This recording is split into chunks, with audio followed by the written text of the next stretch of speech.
सर्व आशा भगिनींना नमस्कार आहे. मी आहे अभिजित आणि आपलं स्वागत आहे हेल्थ एम्प्लॉईज कॉर्नर या यूट्यूब चॅनलमध्ये. आज आपण शिकण्याचा प्रयत्न करणार आहोत की युविन पोर्टलमध्ये ANCचं प्री रजिस्ट्रेशन कसं करायचं आहे. सर्वात आधी आपल्याला लॉग इन करून घ्यायचं आहे. लॉग इन केल्यानंतर हे होमपेज आपलं या ठिकाणी आलेलं आहे आणि या होमपेजमध्ये आपल्याला सर्वप्रथम सेशन साईट आणि LGD विलेज हे सिलेक्ट करून घ्यायचे आहेत. मी ऑलरेडी या ठिकाणी ते सिलेक्ट केलेले आहे. त्यानंतर आपल्याला वरच्या बाजूला सर्च ऑप्शन आहे. या सर्च ऑप्शनमध्ये आपल्याला जायचं आहे. त्या लाभार्थीने कोविडची म्हणजे कोरोनाची लस ज्यावेळी घेतली होती त्यावेळी जो मोबाईल नंबर दिला होता त्या मोबाईल नंबरने आपण या ठिकाणी सर्च करू शकतो किंवा आधार नंबरने सुद्धा सर्च करू शकतो.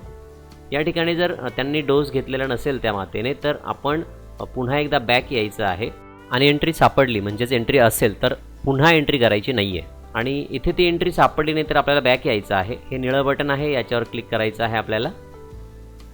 याच्यावर क्लिक केल्यानंतर प्री रजिस्ट्रेशन नावाचं हे जे ऑप्शन आहे याच्यावर आपल्याला पुन्हा एकदा क्लिक करायचं आहे. त्यानंतर या गरोदर मातेच्या रजिस्ट्रेशनसाठीचा हा फॉर्म ओपन झालेला आहे. त्यामध्ये तिचा मोबाईल नंबर टाकायचा आहे. पुन्हा तोच मोबाईल नंबर खालच्या बाजूला टाकायचा आहे. या ठिकाणी जन्माचं साल टाकायचं आहे. लक्षात घ्या, साल टाकायचं आहे जे आधार कार्डवर आहे ते. त्यानंतर टाईप ऑफ कॅटेगरी याच्यावर आपल्याला क्लिक करायचं आहे. मागच्या व्हिडिओमध्ये आपण बघितलेलं असेल की या ठिकाणी आपण गार्डियन म्हणजे पालक यांचं सिलेक्शन केलेलं होतं, परंतु या ठिकाणी आपण गरोदर मातेची एंट्री करतोय त्याच्यामुळे प्रेग्नंट वुमन हे ऑप्शन आपल्याला निवडायचं आहे. हे ऑप्शन निवडल्यानंतर आता आपल्याला खालच्या बाजूला जायचं आहे. PBTG हे जे ऑप्शन आहे हे दुर्गम भागामध्ये काही विशिष्ट मागासलेल्या अशा आदिवासी जमाती आहे त्याबाबतचं ऑप्शन आहे.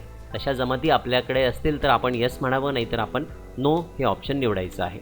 तर PBTGला मी नो हे ऑप्शन निवडतो आहे. आमच्याकडे अशा जमाती नसल्यामुळे हे नो ऑप्शन मी निवडतो आहे.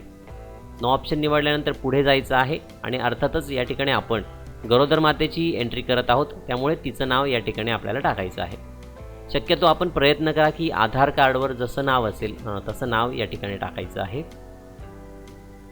कदाचित माहेरचं नाव असेल तर या ठिकाणी सासरचंच नाव तिचं टाकायचं आहे. फिमेल हे ॲटोमॅटिक आलेलं आहे. त्यानंतर LMP डेट जी आहे पाळीची शेवटची तारीख ती या ठिकाणी आपल्याला सिलेक्ट करायची आहे. त्यानंतर ब्लड ग्रुप हा कंपल्सरी नाही आहे, त्यामुळे जर आपल्याला माहिती असेल तर आपल्याला तो या ठिकाणी टाकायचा आहे. लक्षात घ्या.